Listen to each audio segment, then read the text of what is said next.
¿Cómo están ustedes? Bienvenidos a un nuevo capítulo de Hablemos de Justicia. Esta apuesta programática del canal de televisión del Poder Judicial que busca dialogar y tratar de entregar elementos educativos a la ciudadanía sobre temas de justicia. En los últimos años hay una entidad pública que ha tomado renombre y visibilidad. Nos referimos al Tribunal Constitucional. Esta entidad, este organismo público, es el que dirime en sus salas y con sus ministros temas absolutamente relevantes para el país, como últimamente, por ejemplo, la reforma laboral. El rol del Tribunal Constitucional será el tema de este programa de Hablemos de Justicia. Les quiero presentar a los dos invitados de este capítulo. En primer lugar, Gonzalo García, ministro del Tribunal Constitucional. Muchas gracias por estar acá. Gracias a la invitación. Y también Rodolfo Figueroa, él es profesor de Derecho Constitucional de la Universidad Diego Portales. Lo mismo, muchas gracias. Los quiero invitar, antes de iniciar la conversación, a ver una nota introductoria. El Tribunal Constitucional de Chile fue creado en enero de 1970 a partir de una reforma a la Carta Fundamental de 1925. Parecido en estructura y funciones al Consejo Constitucional de la Quinta República Francesa, fue suprimido 3 años más tarde al inicio del régimen militar. La promulgación de la Constitución de 1980 la repuso como un órgano autónomo e independiente de la Corte Suprema. Como una manera de asegurar su carácter jurídico y no político, fue reformado en 2005 para que representara los 3 poderes del Estado. Quedó compuesto por 10 ministros cuyos cargos tienen una duración de 9 años. La trascendencia del Tribunal Constitucional en el ordenamiento jurídico chileno está dada por sus competencias. Entre ellas destaca el control de la constitucionalidad de iniciativas legislativas, tratados internacionales, decretos y autoacordados. Esta función le permite detener o anular normas y resoluciones contrarias a los principios de la Carta Fundamental chilena, atribución por la que ha sido considerada el cuarto poder del Estado. En la actualidad, solo 5 países sudamericanos, Perú, Bolivia, Ecuador, Colombia y Chile, cuentan con instituciones independientes para resguardar la hegemonía de la Constitución. Hay otros, en cambio, como Uruguay y Paraguay, que concentran dicho control en la Corte Suprema. Queremos iniciar la conversación, lo decíamos al principio de este programa. Este es un capítulo y una intención educativa. Primero que todo, ministro, en un lenguaje sencillo, claro, cierto que podamos entender la mayoría de las personas, ¿cuál es el rol fundamental de un tribunal constitucional? El rol fundamental es básicamente, tiene 2 enormes funciones. Uno, resolver que un conjunto de normas infralegales, inferiores a la Constitución, se ajusten a la Constitución. Es lo que se llama una función de depuración normativa. Es un tipo de función. Y otro gran segmento de funciones tiene que ver con conflictos políticos constitucionales, en donde no está confrontada una norma, sino que en realidad lo que hace el Tribunal Constitucional es resolver problemas de inhabilidades, por ejemplo, de ministros de Estado, inhabilidades parlamentarias, contiendas de competencia, etc. Esos son como los 2 grandes segmentos. Lo más importante es la primera función, la función de depuración normativa de normas inferiores a la Constitución, y en donde el Tribunal Constitucional, por diversas vías, a través de controles preventivos obligatorios o facultativos y controles represivos, conoce de la constitucionalidad de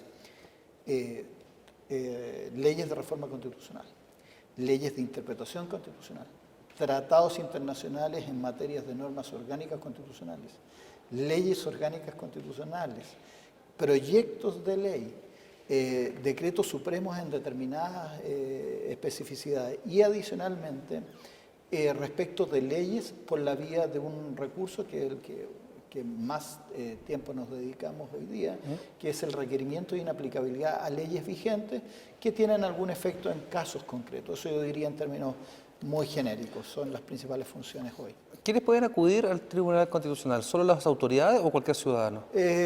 Yo hice una delimitación de distintas facultades. El tribunal tiene 16 potestades en el artículo 93 de la Constitución y en general los ciudadanos, a partir de la reforma del 2005, por vez primera pueden recurrir al Tribunal Constitucional sobre la base de la inaplicabilidad por inconstitucionalidad en cualquier asunto que tengan pendiente en cualquier tribunal en donde ellos estimen que esa normativa que se les va a aplicar es una normativa inconstitucional.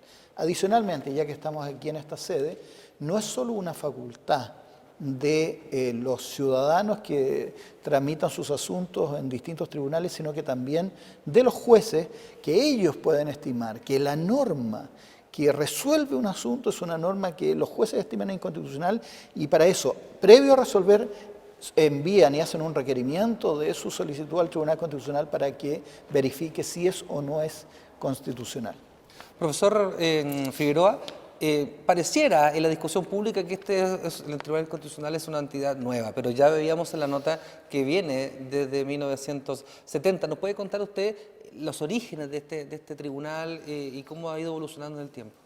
Claro, el Tribunal Constitucional, como explicaba el ministro, ejecuta una función que se llama justicia constitucional, que se trata de asegurar que la ley no contravenga la Constitución. Y eso es, para que la gente entienda, ¿no?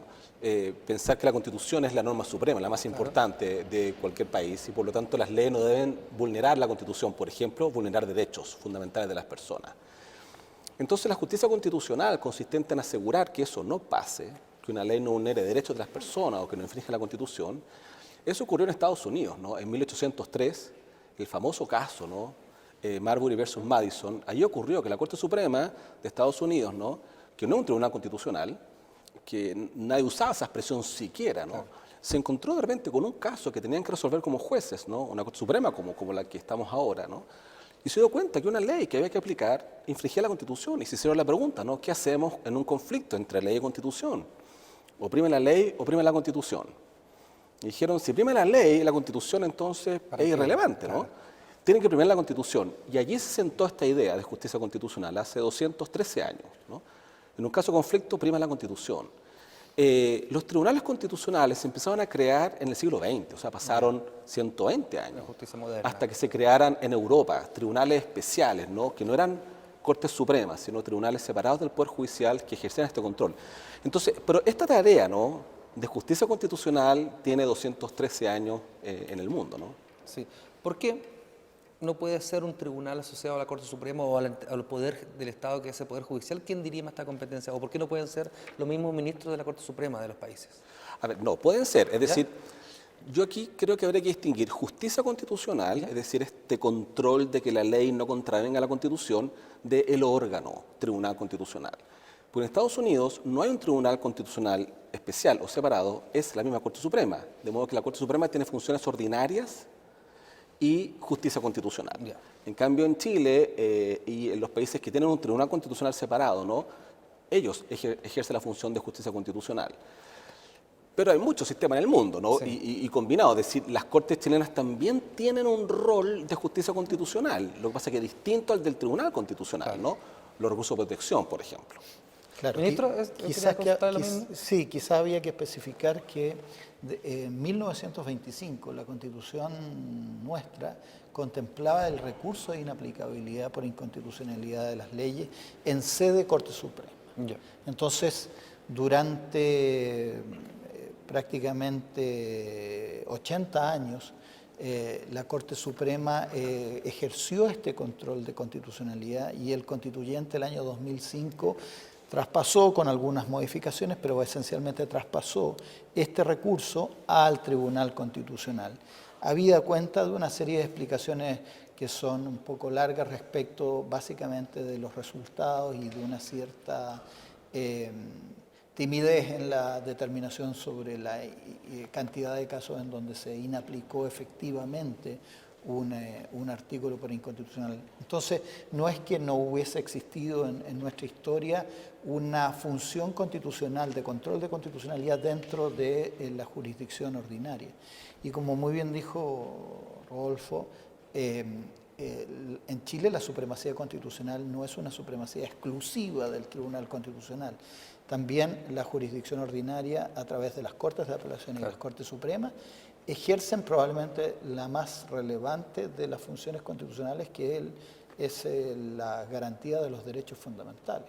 Así es. Ministro, la actual composición del tribunal, los periodos de años, ¿cómo se eligen los ministros del Tribunal Constitucional? Los ministros son 10, En la versión original de 1971 eran 5, en Ya. la versión de 1981 eran 7, en 2005 se escogieron 10. Y básicamente se modificaron también las composiciones, quiénes son los que los deciden. En este momento los que son decididos 3 por el presidente de la República, 3 por la Corte Suprema previo concurso público y 4 por el Senado, de los cuales 2 de ellos previamente asignados o decididos por la Cámara de Diputados. En estos casos asignados por aprobados por los 2/3 de cada una de las cámaras. Entonces tenemos una composición de 10 ministros.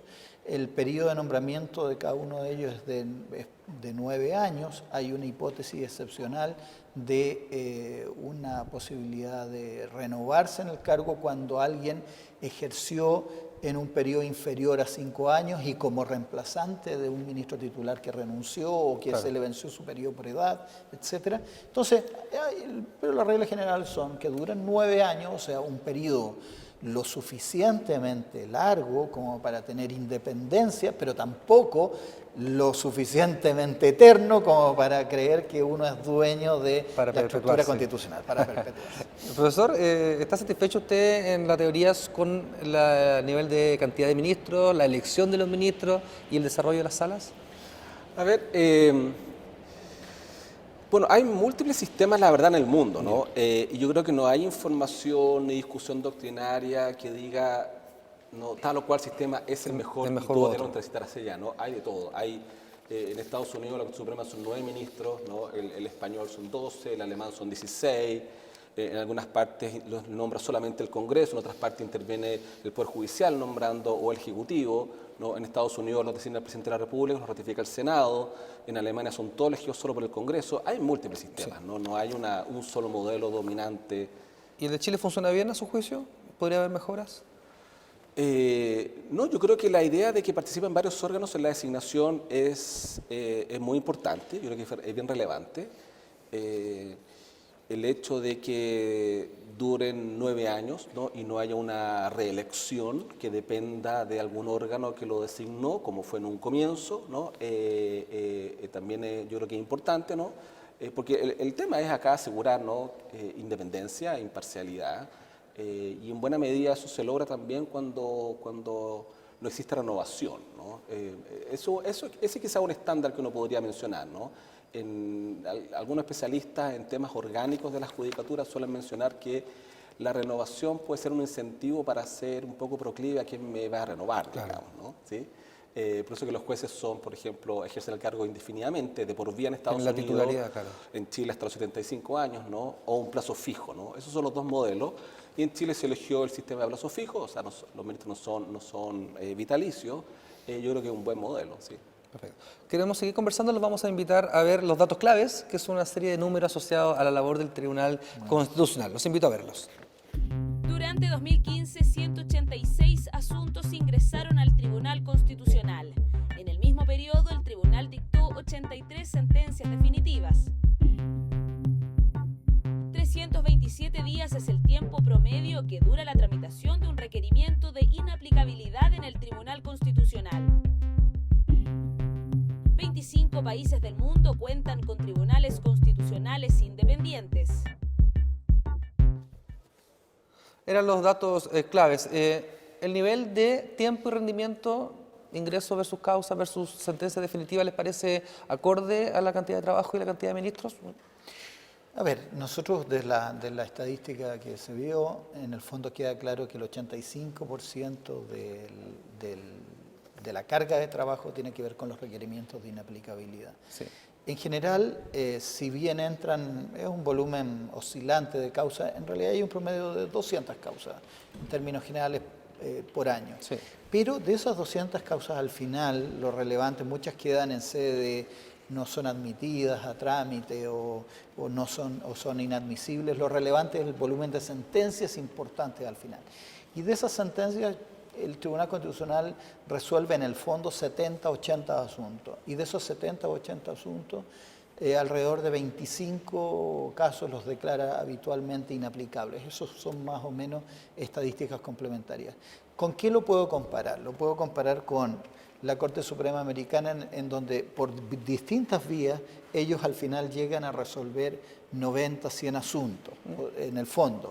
El Tribunal Constitucional Español también, por distintas vías, que no es del caso explicar procesalmente, pero llegan al fondo, y eso es lo que creo que es relevante, son cuántas son las sentencias significativas en las cuales el tribunal se emplea a fondo para desarrollar jurisprudencia. Yo creo que desde ese punto de vista el tribunal en los números permite tener jurisprudencia mucho más profunda, permite tener un estudio de causas mucho más profundo, y eso es relevante a objeto de generar, no diría precedentes, pero sí por lo menos una sensación de que hay una igualdad ante la ley y que casos relativamente similares debiesen aplicarse criterios relativamente similares. Siempre se ha dicho que el cuarto poder de los países es los medios de comunicación y la prensa, pero últimamente se ha dicho que el cuarto poder de Chile es el Tribunal Constitucional. Profesor, quiero preguntarle por la discusión latente y muy pública que se ha dado en el último tiempo en Chile sobre la función que tiene este tribunal. A su juicio, ¿es el cuarto, es un determinante de la función, por ejemplo, legislativa? A ver, desde el caso Marbury versus Madison, Ya, ¿no? que de hablamos, 1803, que empezó a discutirse con la siguiente frase, ¿no? La legitimidad de la justicia constitucional, ¿no? La discusión era si es legítimo que un grupo de personas reducido, ¿no? 9, 10, 12 ministros, dejen sin efecto una ley aprobada por el Parlamento que representa a la sociedad, ¿no? Se empezó a discutir si era legítimo, si esto era democrático o antidemocrático, ¿no? Y en Chile esa discusión se ha retomado ahora, ¿no? Y a veces se ha dicho es la tercera cámara política, ¿no? Porque lo que se discute en el Congreso, ¿no? La tercera cámara del Tribunal Constitucional. A mí, yo no estoy de acuerdo con categorizarlo de esa manera, ¿no? Es verdad que la discusión de la legitimidad es importante, pero yo creo que es importante para entender la justicia constitucional tener presente dos conceptos. Uno, la Constitución, supremacía constitucional, y dos, el concepto de democracia, donde democracia comprende un elemento fundamental que es derechos fundamentales, sí, derechos humanos. La justicia constitucional lo que hace es no actuar contra la democracia, creo yo, ¿sí? Al dejar sin efecto una ley que infringe la Constitución, sino al revés, proteger la democracia, ¿no? Es decir, si una ley infringe derechos fundamentales, y por democracia entendemos un régimen de gobierno que tiene Constitución y tiene derechos fundamentales, entonces lo que hay que hacer es tener algún mecanismo que permita dejar sin efecto una ley, que si bien es aprobada por el Parlamento democrático, está vulnerando derechos. Entonces la justicia constitucional tiene por finalidad corregir ese problema, de modo que más que ser antidemocrático o ilegítimo, yo diría lo que hace es perfeccionar la democracia, ¿no? Hace 2 años estuvo en Chile Susan Baer, una jueza de la Corte Constitucional alemana, ¿no? Donde se le hizo esta pregunta también, y ella lo tuvo que explicar de la siguiente manera. Ella dijo, nosotros protegemos la democracia de la democracia, ¿no? Usó esa frase, que yo creo que ilustra bien la dinámica del funcionamiento de un tribunal constitucional. Ministro, ¿cuál es la opinión que tiene el tribunal o usted como ministro, ¿cierto?, de esta polémica, de estos cuestionamientos públicos que dan, sobre todo del Parlamento, de la función de ustedes? Es muy interesante la manera en que se le objetan las facultades al Tribunal Constitucional.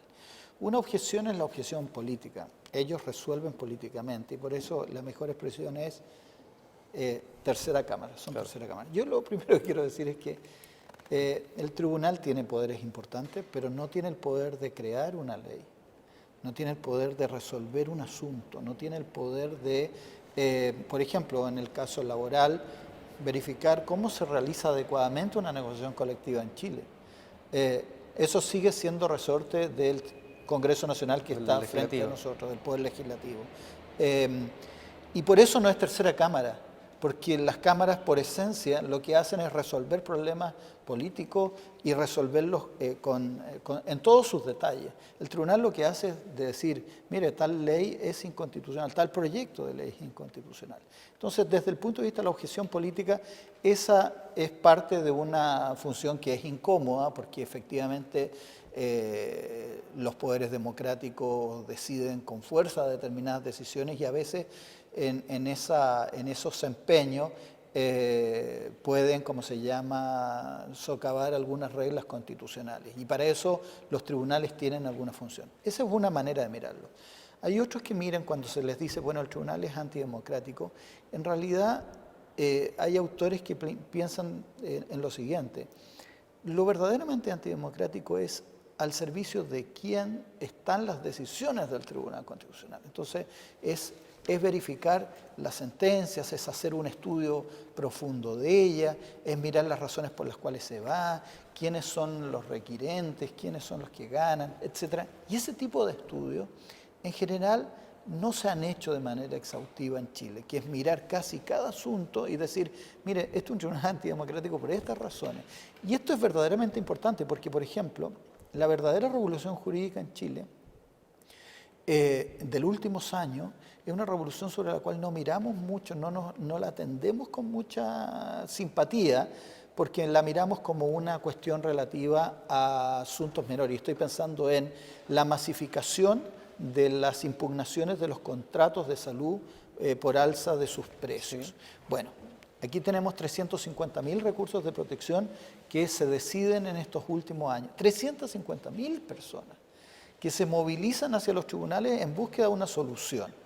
Esa determinación nació en el Tribunal Constitucional el año 2008 primero y se declaró inconstitucional el 2010 y hubo un ejercicio hermanado de primero el Tribunal Constitucional y después la jurisdicción ordinaria hasta resolver este problema, que todavía no está resuelto desde el punto de vista legislativo. Entonces, cuando uno le pongo este ejemplo para decir, no hay otro ejemplo que se acerque desde el punto de vista de los volúmenes de casos, para decir, al servicio de quién estuvo la justicia constitucional en este caso. Sí. ¿Al servicio de quién está la justicia constitucional? Se lo pregunto desde lo que uno puede leer en los diarios. O sea, hay un grupo político que va al Tribunal Constitucional, gana o pierde, dice que está para el otro. Después pasa a la inversa, está para el que ganó, ¿cierto? A su juicio, ¿le hace bien esta polémica? ¿Le hace bien que situemos al Tribunal Constitucional como un eje central de la política legislativa del país? Bueno, sí, eso es una dificultad, ¿no? Y a veces las discusiones se plantean en términos que no contribuyen a comprender las cosas que están en juego, ¿no? Cuando se dice que actúa políticamente, ¿no? Claro, es como un eslogan, ¿no? Claro. Pero en verdad no tiene mucho significado porque uno puede pensar, cuando dice actúa políticamente, ¿qué quiere decir? ¿No? Una alternativa es resuelve con una consideración política favoreciendo un grupo al servicio de alguien, o resuelve un problema que tiene impacto político. Claro. Ahora, cualquier corte puede resolver un caso que tenga un enorme impacto político, y eso esperamos de los jueces, ¿no? Por ejemplo, en Estados Unidos, cuando en el año 54 se anuló la segregación racial, ¿no?, de las escuelas públicas, ¿sí?, la justicia constitucional en Estados Unidos determinó que separar a los niños, ¿no?, en escuelas para blanco y negro era inconstitucional. Esa decisión tuvo un impacto político gigantesco. Ahora, ¿qué habríamos esperado? ¿Que no lo hiciera porque tiene impacto político? O cuando algunos países han declarado que la pena de muerte es inconstitucional. Bueno, o han dejado sin efecto ciertas leyes porque vulneran el debido proceso o vulneran la privacidad, ¿no?, o la propiedad. Tiene un enorme impacto político, ¿no? Obliga al Parlamento a dictar nuevas reglas, ¿no? A veces impacta en el funcionamiento del sistema de manera muy estructural. Entonces tiene impacto político. Cuando la Corte Suprema hace poco resolvió en materia laboral, ¿no?, las personas que no tienen un contrato de trabajo, porque no funciona así el sector público, pero tienen ciertos derechos, ¿no?, eso tiene un impacto político gigantesco, afecta a todos los funcionarios de la administración pública. Esperaríamos que no lo hicieran. Entonces yo creo que allí hay un poco quizás un abuso, ¿no?, de esa palabra para tratar un poco de desprestigiar el funcionamiento de la justicia constitucional, con lo cual, bueno, no quiero decir que todo sea perfecto, ¿no? Evidente, en ninguna parte es así, las discusiones siguen en todos los países para tratar de mejorar los tribunales o perfeccionarlos, pero yo no veo que la línea sea ir suprimiendo los tribunales, más bien los tribunales van incrementándose. Y otra cosa que no hay que perder de vista, porque yo creo que esto muestra lo sesgada de la discusión en ocasiones. Pensemos en la justicia internacional, ¿sí? Es decir, tribunales internacionales, la Corte Interamericana, ¿no?, en Europa, las dos cortes de derechos humanos que hay en Europa, ¿no? ¿Qué es eso exactamente? Es una corte que le dice a un país, ¿no?, sus leyes vulneran un tratado internacional, tiene que cambiarlas, ¿no? Eso es algo que no solo se está consolidando, se está expandiendo en todo el mundo, ¿no? Ahora hay tribunales internacionales en Asia, en África, el más prestigioso, más extenso es el europeo, ¿no? Pero la Corte Europea hace lo mismo que hace un Tribunal Constitucional dentro de un país, ¿no?, que es decir, estas leyes El Tribunal Constitucional dice, esta ley vulnera la Constitución, la Corte Internacional dice, esta ley vulnera un tratado internacional. Los dos están haciendo lo mismo, proteger los derechos fundamentales, ¿no? Y nadie está proponiendo eliminar la justicia internacional. Entonces, Ministro, ¿hay alguna intervención a nivel de presión o a nivel de discusión dentro del Tribunal Constitucional sobre esta polémica que genera principalmente las coaliciones políticas sobre la independencia que tienen o no los ministros? ¿Cómo se sienten los ministros del Tribunal Constitucional? Bueno, es difícil hablar por todo, no es un asunto sí, claro.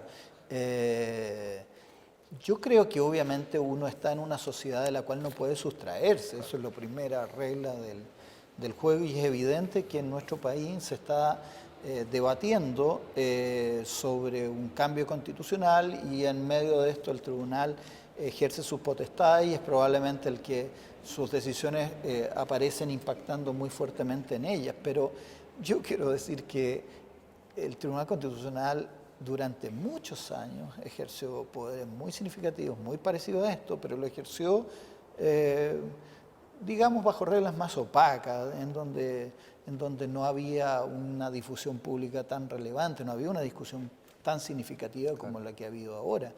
En general,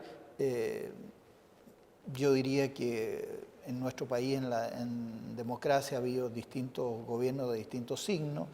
Sobre esos gobiernos ha ido la oposición y el mismo gobierno al Tribunal Constitucional en distintos contenidos, y es evidente que el tribunal en esos contextos toma decisiones, porque para eso está nombrada, para eso estamos nombrados como ministros, para tomar decisiones difíciles, no son fáciles lo que nos resta. Entonces yo honestamente diría que si alguien no está en condiciones de soportar esas presiones públicas, que son simplemente de deliberación pública, bueno, probablemente es porque no tiene esa capacidad argumental para decir una idea, sostenerla en el punto de vista de un voto de mayoría o minoría en una sentencia.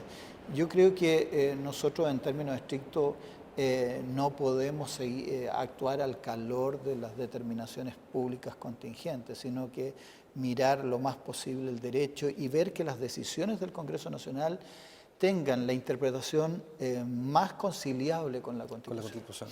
Por último, profesor, usted lo adelantaba un poco, estamos dentro de un marco de reforma constitucional. Si bien no es perfecto el sistema, usted dice que funciona bien. ¿Qué cambios, si usted haciendo un juego de imaginería, qué cambios usted le aplicaría al funcionamiento, a la elección de los ministros del Tribunal Constitucional, por ejemplo? Si usted tuviera en su facultad cambiar la Constitución referente a lo que estamos hablando. yo creo que una función que ha generado discusión y que ha sido problemática es el control preventivo, ¿no? Es decir, controlar proyectos de ley. Cuando se habla de tercera cámara, están hablando de eso, ¿no? De que se vota el proyecto de una cámara, se vota en la otra, y cuando se pierde, se va al tribunal que ejerce control preventivo. Es verdad que otros países tienen tribunales con control preventivo, ¿no? Bueno, obviamente Francia, Portugal, pero no son la mayoría. Es decir, el control preventivo podría ser una función que se podría revisar.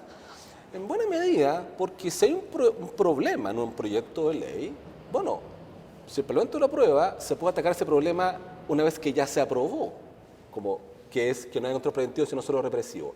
Ese es un punto. Y lo segundo, la función que tiene el Tribunal Constitucional, la justicia constitucional, que es más importante, que es dejar sin efecto una ley, que no es la inaplicabilidad, sino que es la inconstitucionalidad, ¿no? Que la ley deja de regir con efectos generales, ¿no? Claro.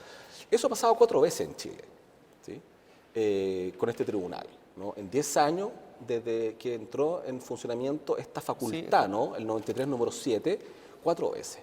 Yo creo que eso es poco. Yo creo que es muy poco. Y esas 4... la más destacable es la que mencionaba el ministro, ¿no? El caso de ISAPRE, ¿no? El caso de salud. Los otros 3 no son grandes casos de protección de derechos civiles. Entonces yo diría, tenemos que revisar la mecánica de la acción de inaplicabilidad, ¿no? De por qué no está llevando a más inconstitucionalidades, porque yo sospecharía que nuestro ordenamiento legal, ¿no? Debe tener problemas de compatibilidad con derechos fundamentales, con normas de la Constitución o de tratados internacionales, y quizás deberíamos tener más casos. Entonces yo creo que habría que revisar los requisitos de admisibilidad de que los ciudadanos puedan en un tribunal accionar para proteger sus derechos fundamentales frente a una ley que creen que es inconstitucional. Yo creo que habría que revisar eso, porque hasta ahora estamos teniendo pocos casos. Yo creo que deberían haber quizás más casos en la historia del tribunal. Ministro, por último. Los requisitos para declarar la inconstitucionalidad son muy exigentes, son 4/5 de los ministros, 8 ministros de 10, entonces efectivamente es un mecanismo de protección de vigencia de la ley. Nosotros hemos tenido casos de leyes recuerdo una sobre prendas bancarias de 1924, en donde, vaya Dios, realmente en mi concepto era bien impresionante la inconstitucionalidad, la vimos a efectos de inaplicabilidad, fue aprobada la inaplicabilidad, pero por un volumen de votos insuficiente como para pensar en inconstitucionalidad. Y le estoy hablando de una ley de 1924, o sea, no debiese haber demasiados problemas en ese tipo de cosas, pero efectivamente hay un quórum muy alto. Muy bien, les quiero agradecer su presencia en este programa Hablemos de Justicia. Gonzalo García, ministro del Tribunal Constitucional, y también Rodolfo Figueroa, profesor de la Universidad de Diego Portales. Gracias. Muchas gracias a ambos, que estén muy bien. Muchas Por mi gracias. parte, me despido, nos reencontramos en un próximo capítulo de Hablemos de Justicia. Hasta pronto.